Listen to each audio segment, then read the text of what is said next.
Gracias, Roger. Principalmente en la época en la que nos encontramos, donde parece que hay una desarticulación total, política, económica, filosófica, de cualquier disciplina académica que podamos ver. El mundo está de veras de cabeza y nosotros los cristianos, ¿verdad? Parecería que no están conscientes de todo lo que está sucediendo y como dijo el Señor Jesucristo, como en los días de Noé, así vendrá realmente como en los días de la violencia y la corrupción que había en tiempos de Noé, así vendrá la venida del Hijo del Hombre. Así que vamos a tratar un tema escatológico bastante profundo, importantísimo para todos aquellos que aman las profecías bíblicas, principalmente las de los últimos tiempos. Así es, Pastor Alducin. Y antes de entrar en materia, quería conocer un poquito de su perspectiva acerca de lo que está sucediendo ahorita en Medio Oriente, porque la gente, cuando hemos estado tratando temas escatológicos, como usted bien lo menciona, y escucha algún foco de violencia o alguna escalada, ¿verdad?, de violencia allá en Medio Oriente, y sobre todo hablando de Israel, inmediatamente empiezan a ver el reloj, ¿verdad? ¿Será esto? ¿Será la Tercera Guerra Mundial? ¿Irá a iniciar? ¿Será que se acabó ya el asunto? ¿Será que, como dicen algunos, apague y vámonos? ¿O qué perspectiva tiene usted justamente de lo que está sucediendo ahorita, verdad? Sí, si podemos nosotros darnos cuenta que hay dos personas nada más en el mundo entero, dos líderes en el mundo entero que están resistiendo la agenda global. Por un lado está el presidente Trump, que le han declarado la guerra y que por todos los medios van a hacer lo imposible para poder impedir que él se reelija.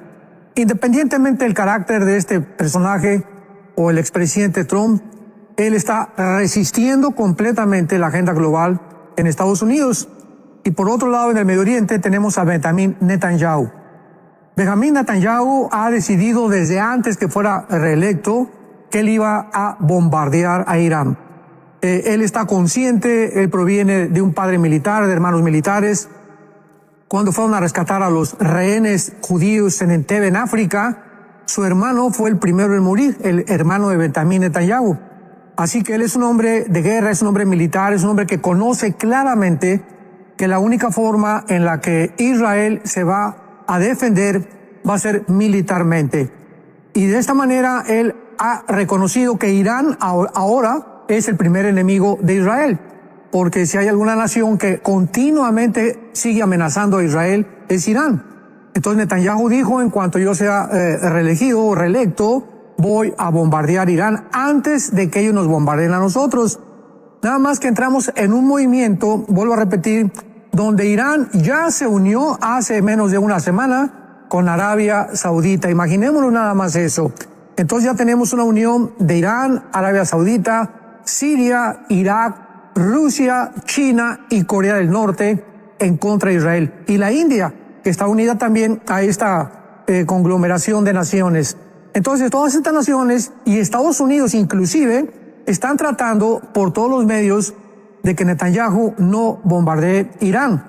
Ahora, los iraníes, o Irán, que es la primera nación en financiar el terrorismo a escala internacional, como Hezbollah, Hamas, los Yehudas o los Yudis de Yemen, etcétera, etcétera, Hamas de la Franja Palestina, están envalentonados porque al darse cuenta que ya Arabia Saudita se unió a ellos, que Rusia y China los apoyan, pues lo acabamos de ver en estos últimos días, semanas, que han comenzado a lanzar cientos de misiles desde Líbano, que es uno de los centros de operaciones del grupo terrorista Hezbollah, y desde la Franja de Gaza. Entonces están mandando misiles a Israel de una forma descarada. Israel lo único que está haciendo es con los escudos de hierro que él tiene, ¿verdad?, para antimisiles, detener el máximo de misiles que sean posibles. Entonces ha creado una tensión tremenda y vemos que de alguna u otra manera va a aumentar esta presión contra Israel y va a aumentar y va a desembocar en una guerra. Posiblemente la guerra que se profetizó en el Salmo 83, porque antes de la invasión que encontramos en Ezequiel 38 de las naciones musulmanas dirigidas por el rey del norte, tiene que haber una guerra anticipada de los árabes, que es el principal círculo que rodea a Israel. Así que vamos a ver solamente con el tiempo en qué va a acabar esto. Claro que no nos encontramos en la tribulación, como lo vamos a mostrar en esta mañana en este estudio, pero estamos al borde ya de que todo esto termine. de que la iglesia sea sacada del mundo y que las profecías bíblicas que se cumplieron tanto en el Antiguo Testamento como en el Nuevo Testamento continúen cumpliéndose para que nosotros como pueblo de Dios permanezcamos alertas y estemos completamente buscando a Dios con todo nuestro corazón, buscando nuestra comunión con Dios con todo nuestro corazón, porque es el tiempo de buscar a Dios. Así es, y creo que más que nunca el consejo, ¿verdad?, que se da en el salmista también acerca de orar por la paz de Jerusalén. Creo que como iglesia también es un buen consejo, doctor Alducin, y obviamente mantener esta oración, mantener a Israel, a Jerusalén, todo lo que sucede allá en Medio Oriente en nuestras oraciones, porque definitivamente todo lo que pase ahí afecta sí o sí al mundo entero. Exacto. Así es, exactamente, ¿verdad? Israel, dice en Ezequiel 5, que es el ombligo de Dios. Israel es el ombligo del mundo. Israel es el centro, el termómetro de Dios de las profecías bíblicas. Así que todo, absolutamente lo que sucede, el blanco final es Israel. O sea, si tenemos un blanco donde disparan las flechas, vemos que el centro es el punto clave para poder determinar que una persona realmente ha ganado el campeonato de arquería, en este caso. Entonces, el centro principalmente de Satanás es la nación de Israel, por lo cual Dios dice, ¿verdad?, que Israel es el centro de todas las profecías, porque todo lo que sucede alrededor de Israel tiene como blanco su destrucción final, y que es la que finalmente va a terminar con la guerra del Armagedón, que es la terminación de la semana 70 de Daniel, donde ya las naciones del mundo se conglomerarán allá en el Valle del Megiddo, en el Valle de Josafat, Joel capítulo 3, Apocalipsis capítulo 16 del 12 al 16, y donde culminará la terminación completa de todas las guerras que se han iniciado desde que Caín mató a su hermano Abel. Así es. Y bueno, entonces, como ustedes pueden ver ahí en pantalla, hay una expresión que dice el día del Señor. Esto es parte de un documento que el doctor Alducin ha compartido con nosotros el día de hoy. Así que es muy fácil, +1 469 781 1000 a través del WhatsApp. Y usted ahí pone hola y el asesor virtual lo va a ir llevando al menú. En la opción de descargas, la primerita que aparece ahí después de en las descargas, el día del Señor. Y entonces entramos en materia. Mientras la gente empieza a descargar el documento para que pueda ir siguiendo las notas, pastor Alducin, empecemos por definir qué significa tanto en el Antiguo Testamento como en el Nuevo Testamento, en sí, en la Biblia, cuando se habla o cuando uno lee del el día del Señor, ¿a qué evento? ¿Está hablando de un evento? ¿Está hablando de algo conmemorativo como el día de Pentecostés, como el día de los tabernáculos? No, ¿de qué está hablando el día del Señor en sí, pastor Alducin? Perfecto. Todos ustedes que aman la escatología, que es la rama de la teología que estudia las profecías finales o las profecías del Antiguo y del Nuevo Testamento, es importantísimo que podamos nosotros determinar la etimología de las palabras y de las frases. Sabemos que la etimología es la rama de la ciencia que se dedica a estudiar las raíces de las palabras.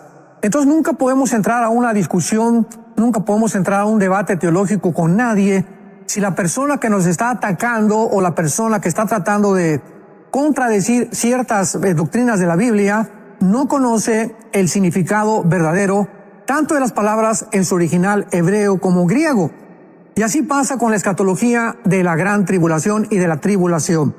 Muy bien. La frase el día del Señor, el día de Jehová, el día de la ira de Dios, el día de la aflicción de Israel, el día de la angustia, el turbión del azote, el día de la venganza, el tiempo de angustia para Jacob, el día del aprieto, todas estas frases, todas absolutamente, sin ninguna excepción, tanto en el Antiguo como en el Nuevo Testamento, se refieren todas, vuelvo a enfatizar, a los 7 años de la tribulación. ¿Cómo lo vamos a ver?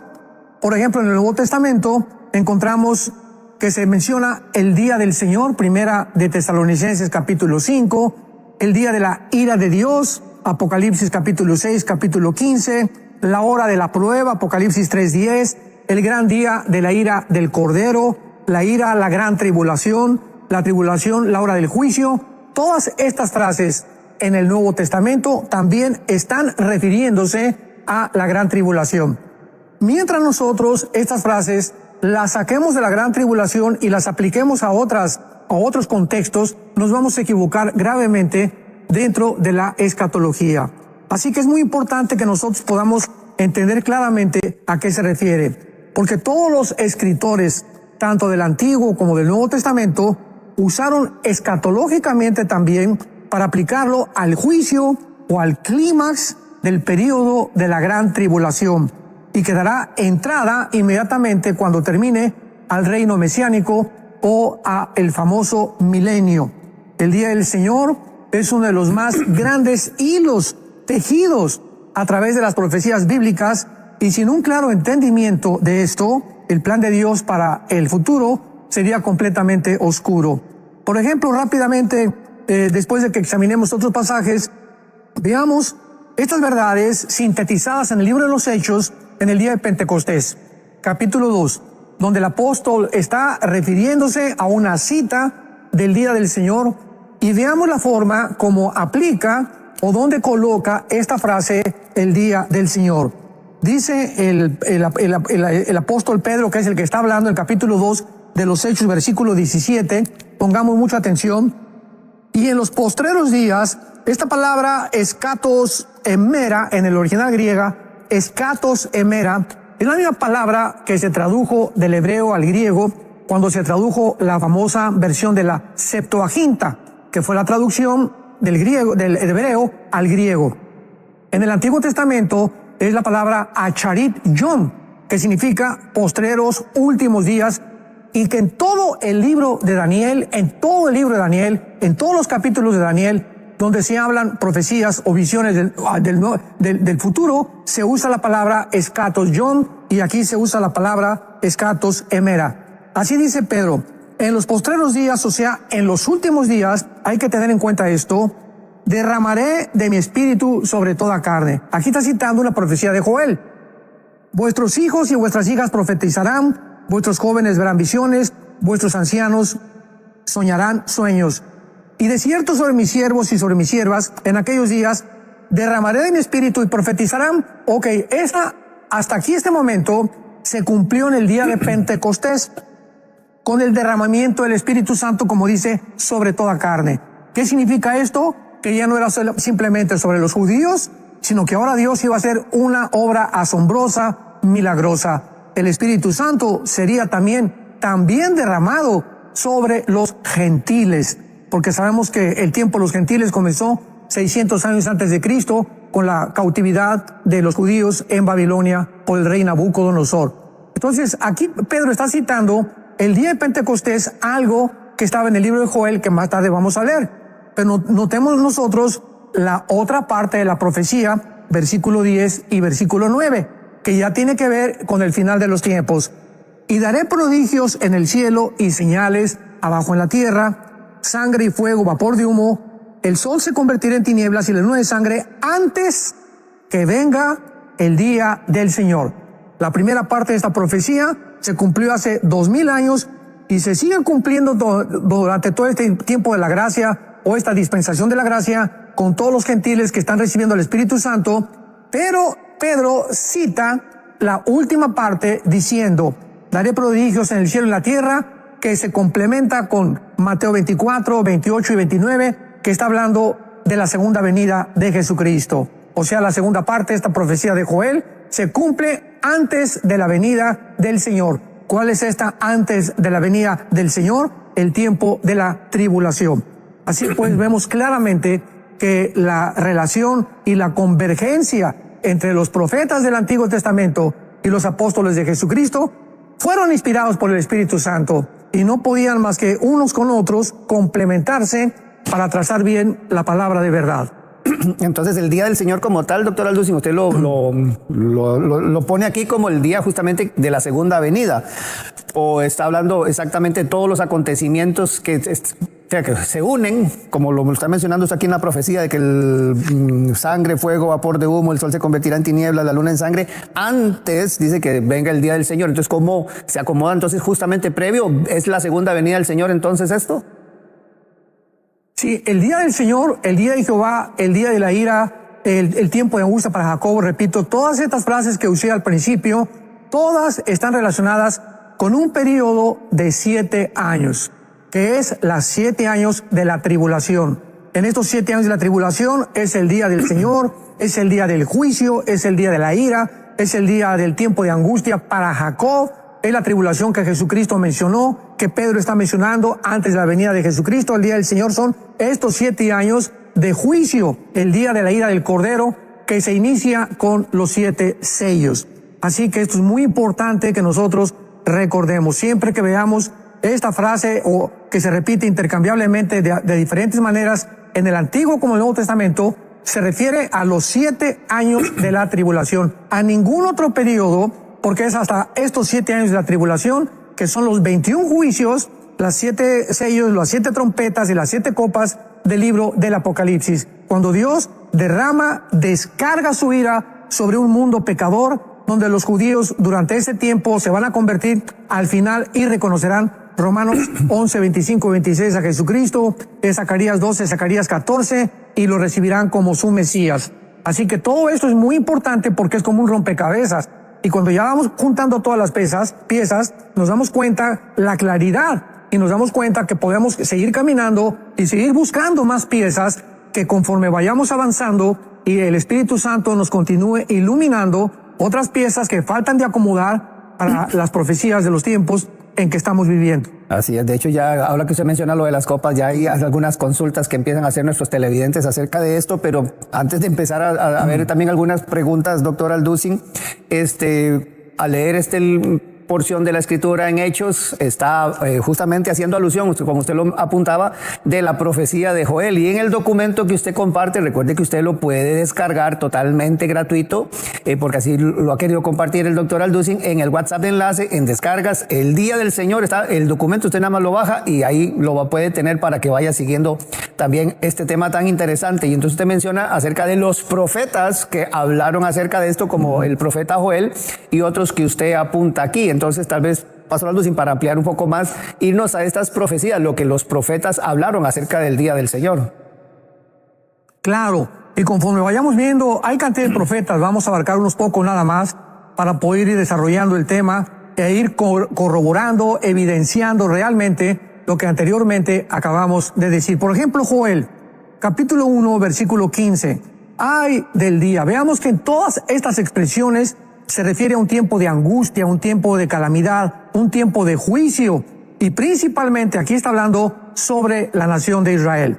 Ay del día, porque cercano está el día de Jehová, y vendrá como destrucción por el Todopoderoso. Este día, esta época, porque la palabra día, yom, en el hebreo, y emera en el griego, se usa no solamente para 24 horas, sino también, dependiendo del contexto, para periodos mucho más largos. Aquí está hablando no solamente un día de 24 horas, sino de un tiempo de destrucción que vendrá. Más adelante, capítulo 2 de Joel, versículo 1, tocad trompeta en Sión y den alarma en mi santo nombre. Nada de esto ha sucedido. Nada de esto ha sucedido. Seguimos viendo claramente que es hasta el Acharit Yom, o sea, hasta el final de los tiempos.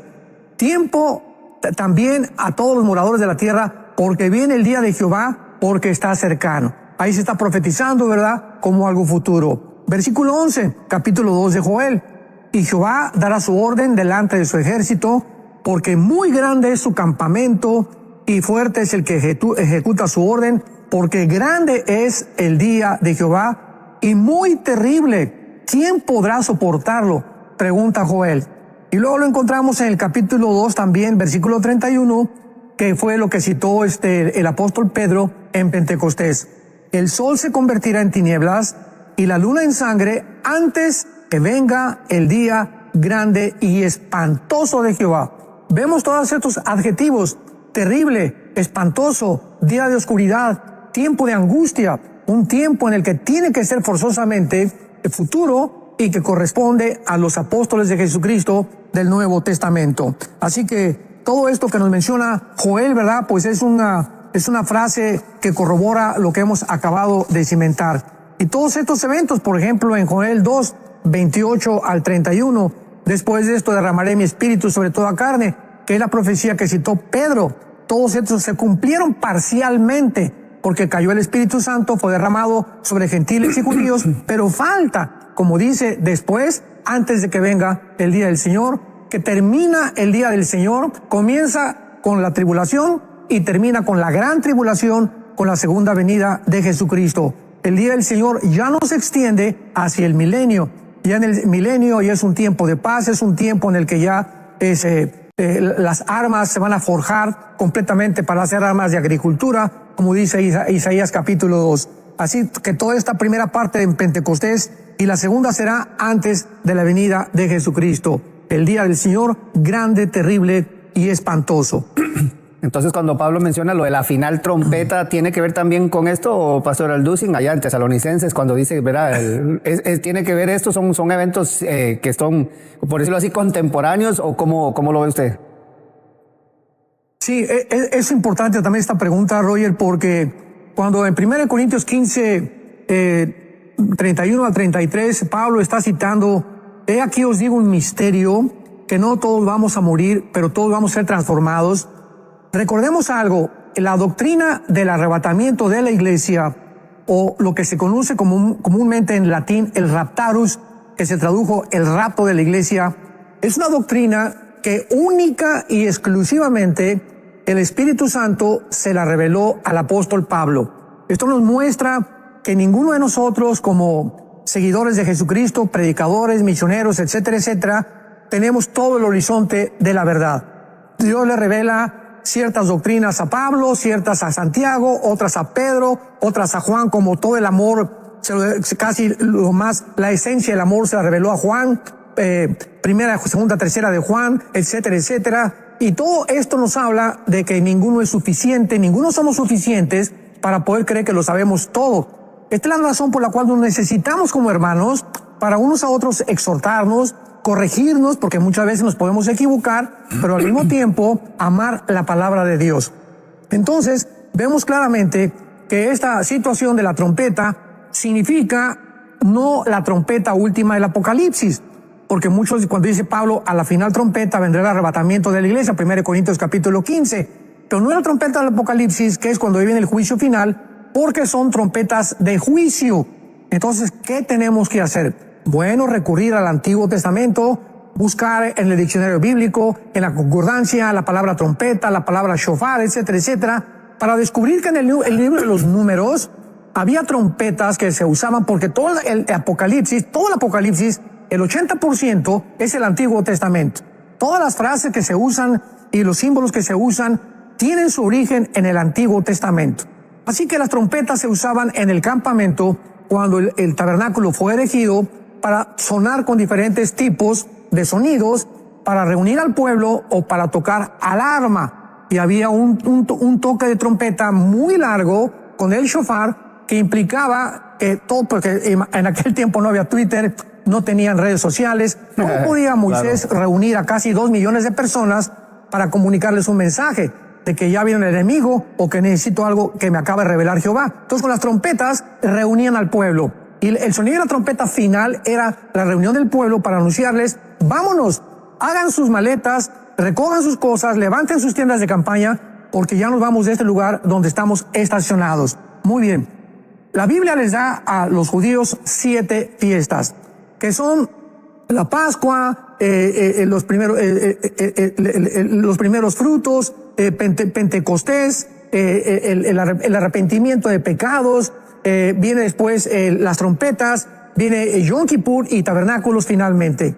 Entonces se cumplieron 4 fiestas cuando Cristo vino. Todas estaban relacionadas, todas. Pascua, el arrepentimiento de pecados, que es el dolor del pecado después de la muerte de Cristo. Los primeros frutos, que representa la primera cosecha que Cristo se levantó. Pentecostés, que es el derramamiento del Espíritu Santo. Se cumplieron en la persona de Cristo. Faltan 3 fiestas. Y estas 3 fiestas, ¿cuál es la que sigue? La fiesta de Rom Shevuah, que es, o la de Rosh Hashanah, que es el día o el principal día o la cabeza del día del año de los judíos, que es la fiesta de las trompetas. Entonces, es posible, ¿verdad? Es posible, hay una posibilidad de que el arrebatamiento, yo no estoy siendo dogmático, porque ya sabes que cualquier cosa que uno dice inmediatamente se le echan encima, y que si esto dijo, que por aquí, por allá, y hay tantos malos entendidos. Sobre todo hay tanta gente que quiere atraer seguidores a sus redes y quieren buscar controversia con cosas que hablamos para poder atraer seguidores a sus redes sociales. Entonces tenemos que tener mucho cuidado para poder definir los términos, vuelvo a repetir, y la fiesta de las trompetas es una posibilidad de que tal vez en esa época, entre septiembre y octubre, venga el arrebatamiento de la iglesia. Entonces, ¿a qué trompeta se refería Pablo? Pues la última trompeta de la fiesta de las trompetas de Rosh Hashanah es precisamente la que se toca, que es la 100ª trompeta, que es la que falta. Entonces, si estudiamos esta fiesta, vamos a encontrar que falta esa trompeta que es la final, que posiblemente sea la que Pablo está mencionando, pero de ninguna manera es la última trompeta de los juicios del Apocalipsis, porque insisto, esas son trompetas de juicio. Excelente, muy amplio. Y recordar entonces que también el documento del que estamos hablando está justamente allá en el WhatsApp de enlace, en descargas, el primerito está el documento del Día del Señor, para que usted lo tome y pueda ampliar sus estudios y tomar notas, definitivamente que es muy interesante. A partir de mañana este programa estará también en la plataforma de Enlace Plus y usted podrá una y otra vez verlo, pausarlo, poner mucha atención a todo lo que se va diciendo para que también haga sus notas y sus estudios. Así que también le agradecemos por eso. Pastor Alducin, hablamos ahora de Joel, pero si hay un libro creo que llama mucho la atención en el Antiguo Testamento es el de Isaías. ¿Menciona Isaías también algo acerca de esto del Día del Señor? Sí, bueno, casi Isaías es el que nos da más detalles acerca del Día del Señor, evidenciando Isaías, ¿verdad? Ya casi, como lo vamos a ver, sin ninguna duda alguna, de que esta frase, el Día del Señor, el Día de la ira, el Día de angustia, el día de tiempo de angustia para Jacob, se refiere a los últimos tiempos y al tiempo de juicio final de Dios antes de la venida de Cristo. Es importante, por ejemplo, vamos a ver rápidamente 2 o 3 pasajes de Isaías. Capítulo 2, versículo 2. Acontecerá en lo postrero de los tiempos. Qué importante es Acharit en el hebreo, o Aharit, como se pronuncia, Yom. Se refiere al último de los tiempos de Israel, porque hay un tiempo final para Israel y hay un tiempo final para la iglesia. El tiempo final para la iglesia es el arrebatamiento. Ahí termina la iglesia, nos vamos con el Señor y comienza Dios, regresa a tratar con Israel. Y el final de los tiempos para Israel es el tiempo de la tribulación. Qué importante es esto de poder entenderlo. Acontecerá en los últimos tiempos, Acharit Yom, que será confirmado el monte de la casa de Jehová como cabeza de los montes, y será exaltado sobre los collados, y correrán a él todas las naciones. Nada de esto ha sucedido. Y vendrán muchos pueblos diciendo: vengan, subamos al monte de Jehová, a la casa de Dios de Jacob, y nos enseñará sus caminos, porque caminaremos por sus sendas, porque de Sión saldrá la ley y de Jerusalén la palabra de Jehová. ¿Quién puede dudar de que esta profecía se refiere hasta que Cristo esté reinando en el milenio? Vamos a correr todos a Jerusalén y Cristo nos continuará enseñando. Y de aquí nos brincamos al capítulo 13 de Isaías, donde ya de una manera clara, específica y detallada se incluyen mucho más detalles acerca del día del Señor. Isaías 13, versículo 9. He aquí el día de Jehová. Viene terrible de indignación y ardor de ira para convertir la tierra en soledad y traer a ella a sus pecadores. Este tiempo es el tiempo de la tribulación. En Mateo 24, 21 Cristo dijo: porque vendrá un tiempo como nunca antes ha venido, que será de gran tribulación. Por lo cual, dice Isaías, las estrellas de los cielos y los luceros no darán su luz, el sol se oscurecerá al nacer y la luna no dará su resplandor. Todo esto converge con la segunda venida de Cristo al final de la tribulación. Y castigaré al mundo por su maldad y a los impíos por su iniquidad, y haré que cese la arrogancia de los soberbios y abatiré la altivez de los fuertes. Versículo 13. Porque haré estremecer los cielos y la tierra se moverá de su lugar en la indignación de Jehová de los ejércitos y en el día del ardor de su ira. Qué claro está esto. Esto nunca ha sucedido.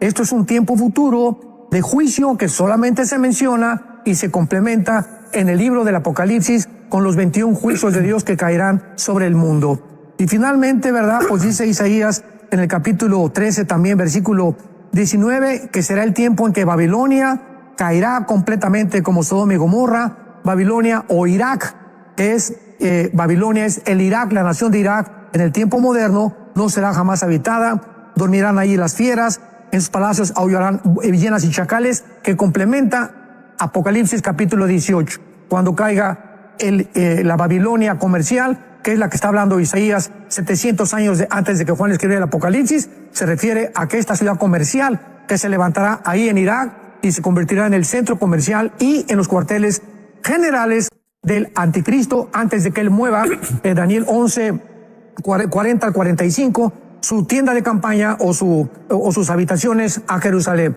Porque de Babilonia el anticristo se va a cambiar a Jerusalén, ahí traiciona a los judíos y ahí se vienen todas las naciones. Tal vez muchos se van a oponer como Egipto y Libia y Etiopía. Dice ahí en Daniel 11, 40 al 45, se van a oponer al anticristo, él va a destruirlos.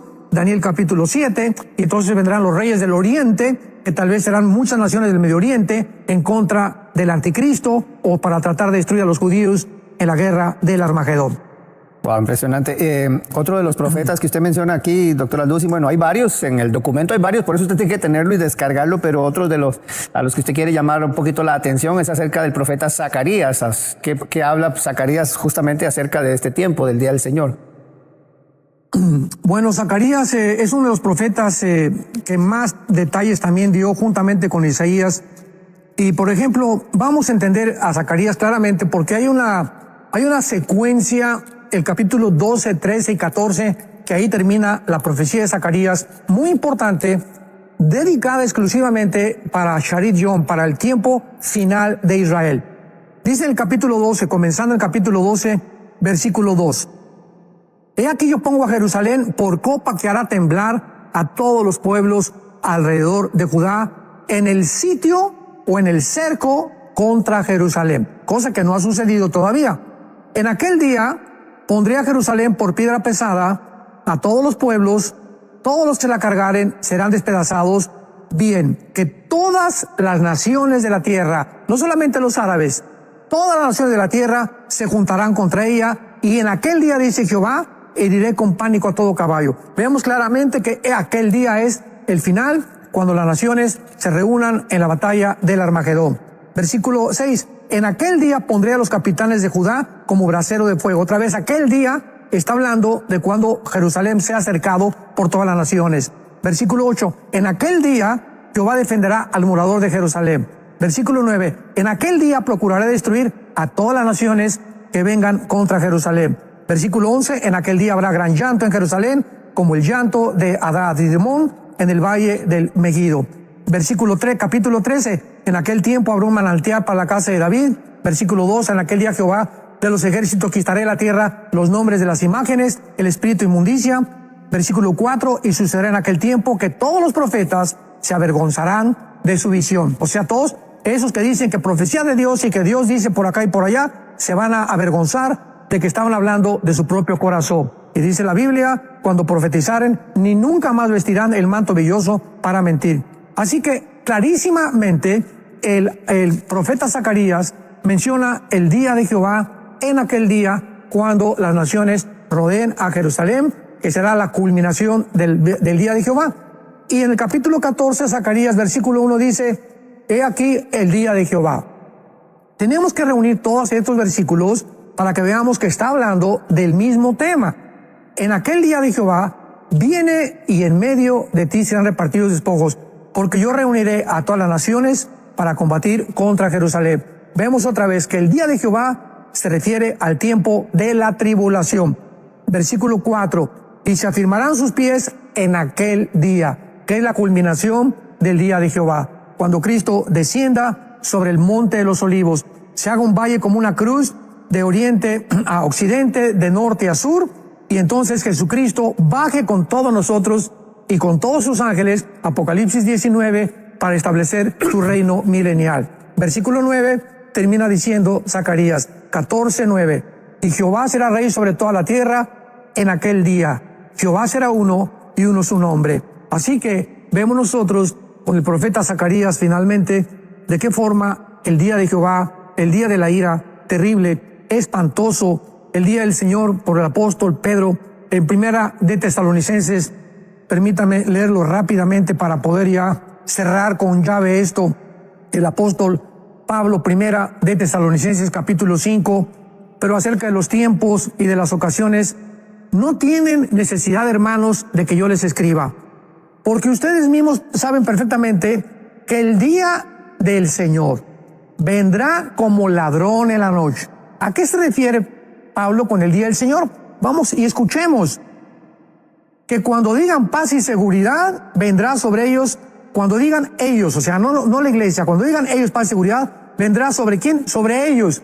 No a la iglesia a la que le está hablando. Vendrá sobre ellos, sobre el mundo. Destrucción repentina, como los dolores de la mujer encinta, y no escaparán. Pero ustedes, hermanos, ahora nos habla a nosotros, a los cristianos, no estamos en tinieblas, para que aquel día nos sorprenda como ladrón.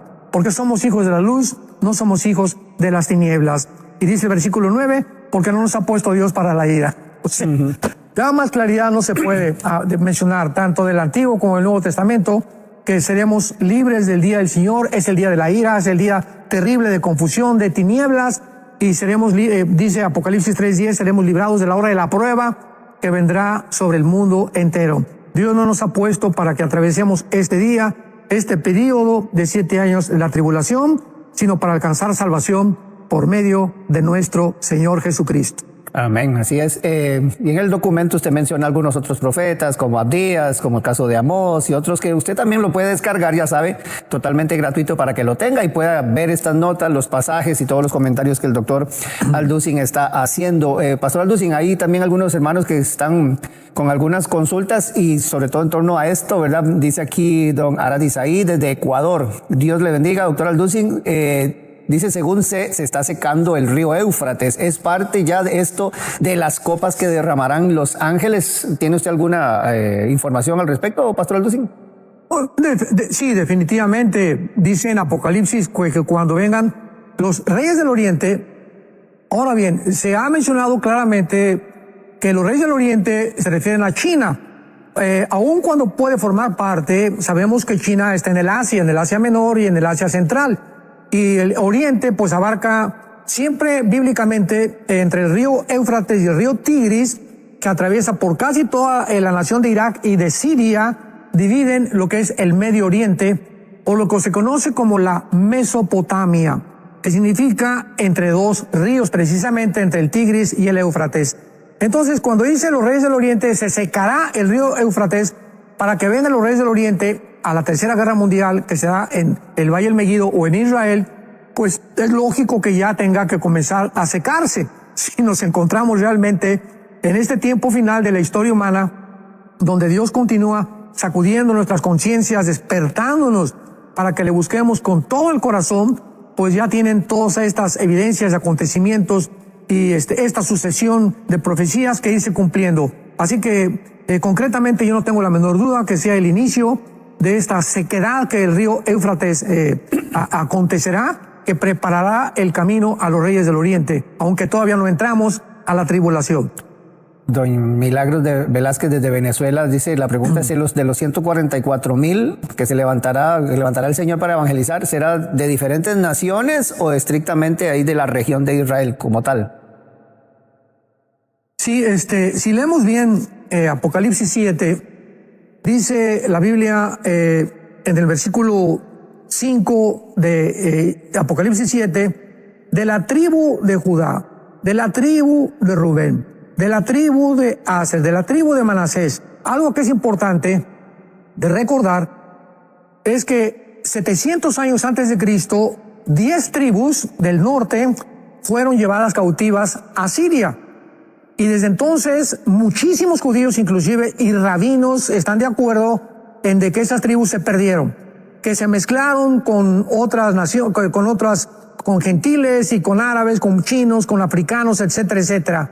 Y quedaron solamente la tribu de Judá y de Leví, que es el reino del sur, y los judíos se consideran que la mayor parte de los que viven en Israel pertenecen nada más a estas dos tribus. Y cuando en el Apocalipsis encontramos otra vez la reunión de las 12 tribus, nos damos cuenta que solo Dios sabe quién pertenece a cada una de estas tribus. Y si el Espíritu Santo escogió nombrar a 12,000 judíos, dice aquí, de la tribu de Judá 12,000 sellados, de la tribu de Rubén 12,000 sellados, y menciona las tribus, pues tienen que ser las tribus de Génesis capítulo 49, que son las tribus que descendieron de Jacob, que Jacob bendijo, ¿verdad?, antes de morir. Así que son 12,000 judíos étnicos de cada una de esas tribus. Y lo interesante de esto es preguntarnos por qué Dios tiene que levantar a 144,000 judíos, no gentiles, judíos, porque la iglesia ya no está en el mundo. La iglesia va a fracasar en cuanto a la predicación del evangelio y las profecías tienen que cumplirse. En Mateo 24 será predicado el evangelio hasta el fin del mundo y entonces vendrá el fin. Muchos creen que entonces vendrá el fin y el que persevere será salvo. Ahí no se refiere a la salvación, la palabra soteria en el griego no se refiere simplemente a la salvación. Será los que serán salvos, los que acaben con la tribulación, al final de la tribulación. No está hablando de la salvación. Entonces vendrá el fin y los que perseveren serán salvos de la persecución del anticristo, porque todo el capítulo 24 de Mateo, por el amor de Dios, habla de la gran tribulación. Y los que estén en Judea, escapen, se le está hablando a los judíos Jesucristo. Así que la iglesia va a fracasar y los 144,000 van a completar la evangelización del mundo. Ellos van a continuar lo que la iglesia dejaron incompleta. ¿Por qué la iglesia? ¿Por qué nosotros no vamos a terminar con la evangelización? Por la apostasía. La apostasía es una de las evidencias que nos encontramos en los últimos tiempos. La iglesia no va a llegar al final para predicar el evangelio. Nos vamos a perder de ese privilegio. Habrá un remanente, porque siempre hay un remanente en todas las iglesias del mundo, de verdaderos cristianos consagrados. Pero ahorita la mayor parte de las iglesias, pienso, están llenas de gente no arrepentida, de cristianos entre comillas, que viene ahora como la pandemia, fue una prueba tremenda que el Espíritu Santo hizo, cristianos que se querían cristianos, que ya no regresaron a las iglesias, en fin, ¿verdad? La apostasía es la que estamos viendo, se están alejando de la Biblia, ya ni la Biblia llevan a la iglesia a los cristianos, ya no se usa la Biblia, el cristiano ya no memoriza, ya no gana las almas. Va a haber una sorpresa impresionante cuando venga el rapto, al descubrir millones de personas que creían que eran cristianos, que nunca fueron nacidos de nuevo. Aquí preguntan, usted ahora mencionaba un poquito acerca de la final trompeta, doctor Alducin, y doña Milagros de Venezuela también, que si puede ampliar un poquito, y luego dentro del mismo tema, pregunta aquí Paola, si la final trompeta esa, ¿la escucharán todos o solo los que se van con el Señor? ¿Cómo, si puede ampliar un poquito más de esto, doctor?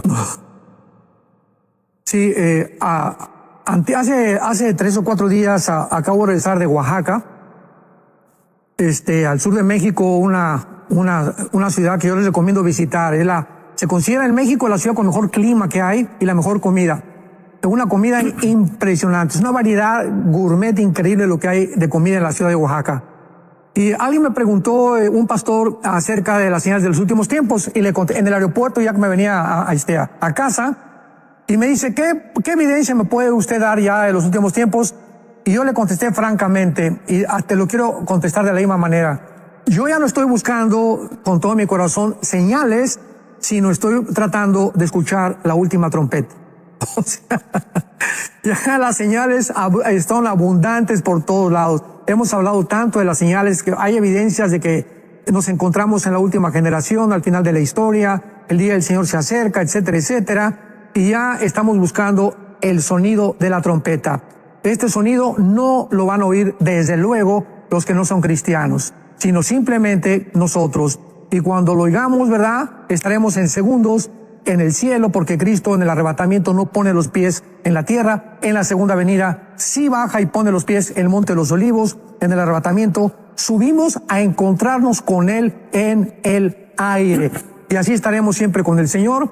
En los 7 años de la tribulación pasaremos 1 Corintios 3, el tribunal de Cristo, a Romanos 14, 10, donde vamos a ser examinados conforme a lo que hicimos mientras estamos en el cuerpo para ser recompensados. Unos tendrán la recompensa, otros serán avergonzados. Después las bodas del Cordero, Apocalipsis 19, y después de las bodas del Cordero, bajamos con Cristo a reinar con Él durante 1000 años. Así que la trompeta solamente la oiremos los que realmente nacieron de nuevos y fueron regenerados por el Espíritu Santo. Ahora que menciona lo de nacer de nuevo, doctor Alducin, nos quedan como unos 5 minutos, pero aquí don José también dice que tiene un sobrino de 16 años que no cree que Dios exista. Yo recuerdo que usted ya pasó por ese territorio, Pastor Alducin, antes de justamente predicar el evangelio. Era parte de sus convicciones, ¿verdad? El ser ateo. Así que, ¿qué le pudiera aconsejar usted a él y a todos aquellos que tal vez tienen algún amigo, algún familiar, alguien que justamente sale con alguna idea de estas, y aprovechar, más bien, para que hacer la oración de una vez y que le abran el corazón a Jesús? Claro, si recordamos, el siglo pasado, el siglo XX, se consideró como el siglo del ateísmo. ¿Por qué? Bueno, antes del siglo XX, recordemos esto, ustedes que dicen que el ateo es más intelectual que la persona cristiana. Los más grandes científicos antes del siglo XX eran cristianos. Blaise Pascal, Isaac Newton, Pasteur, el mismo Alberto Einstein dijo, Dios no juega a los dados con el universo, etcétera, etcétera. Pero vino la tecnología del siglo XX, vino Friedrich Nietzsche, el padre del ateísmo por excelencia en el siglo XX, diciendo, Dios está muerto. ¿Cómo acaba Friedrich Nietzsche? Acaba en un hospital psiquiátrico completamente loco y se volvió homosexual. ¿Cómo acabó Bertrand Russell, otro ateo de los 50 que dijo que realmente él no creía en Dios? ¿Por qué? Porque en su vida moral llevaba varios matrimonios y vivía con su amante. Y así vemos nosotros a todos estos Hitchens, Sam Harris, que han muerto, ¿verdad? Y que se han proclamado ateos. ¿En qué vaciedad viven tan profunda? Ahora bien, viene ahora la tecnología del siglo XXI que supera a la del siglo XX, y la misma tecnología, cuando descubren el ADN en 1954, la mayor parte de los ateos renuncian al ateísmo al descubrir que en cada célula de nuestro cuerpo hay el ácido desoxirribonucleico, que es el ADN o el DNA en inglés. Esta célula o este ADN es un código que cada célula tenemos con una información inteligente escrita. O sea, hay una información como una carta que tuviéramos en cada célula donde se determina el pelo que vamos a tener, el hígado, nuestros riñones, todo lo que vamos a hacer, y uno tiene los changos, otro tiene las jirafas, otro los rinocerontes. No hay ningún ADN de ninguna especie que se pueda mezclar, porque vendría una raza híbrida. Entonces, esto le demuestra a muchos ateos de que si tenemos un cuadro, pues hay un pintor. Si tenemos un reloj, tenemos un relojero. Si tenemos una casa, hay un arquitecto. Hay un efecto físicamente y científicamente hablando de un efecto que toda causa tiene un efecto.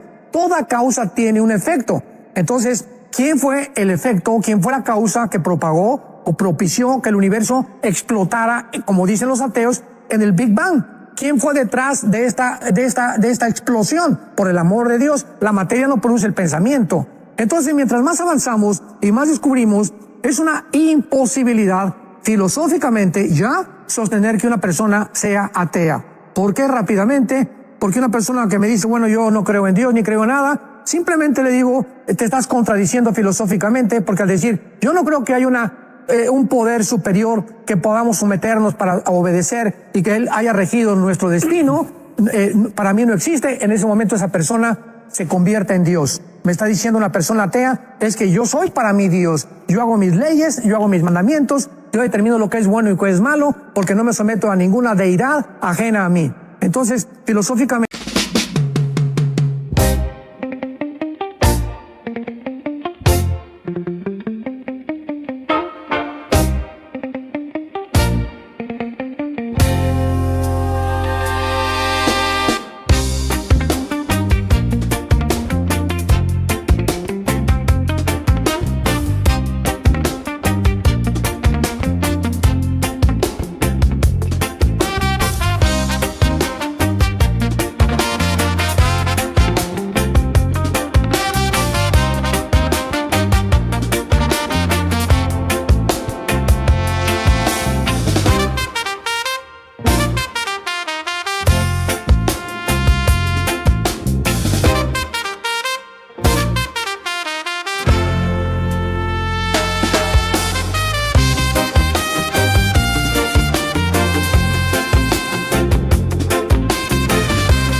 supe que eras para mí una chispa divina, un faro en mi vivir. Tu amor sagrado me hace revivir. Amor sagrado, luz en mi sendero. Eres mi fe, mi cielo entero. En cada latido, en cada suspiro, encuentro en ti mi destino.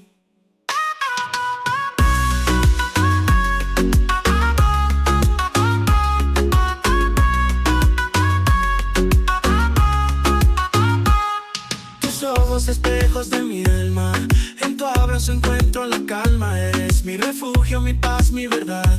En ti descubrí la eternidad. Amor sagrado.